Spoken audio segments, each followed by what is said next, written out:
পল্লী কবি জসিমউদ্দিনের কবরস্থান প্লাস ওনার বাড়িতে গিয়েছিলাম ঘুরতে। আসসালামু আলাইকুম গাইস, সবাই কেমন আছেন?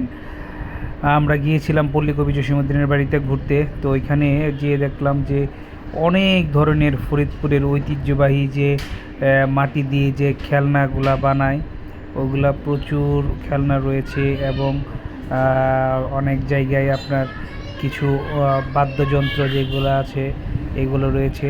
জসিমউদ্দিনের বাড়িটা মনে করেন একদম শহর থেকে গ্রামের দিকে, এই জন্যেই ওনার কবিতার মধ্যে গ্রামের যে একদম নিখুঁত যে লিখনি সেটা উঠে এসেছে।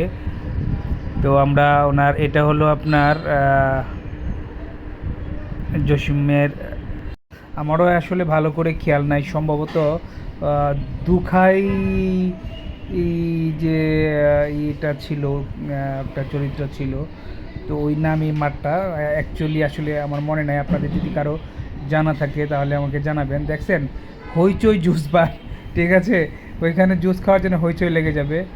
তো হঠাৎ করে আমার দিকেও ক্যামেরা নিয়ে আসলো, ক্যামেরা দেখে একটু অপ্রস্তুত হয়ে গেলাম। যাই হোক, আর এই দিক দিয়ে আমার বাচ্চারা আছে দৌড়াদৌড়ি, একদম খালি জায়গা পেয়ে, এই আর কি। Thank you.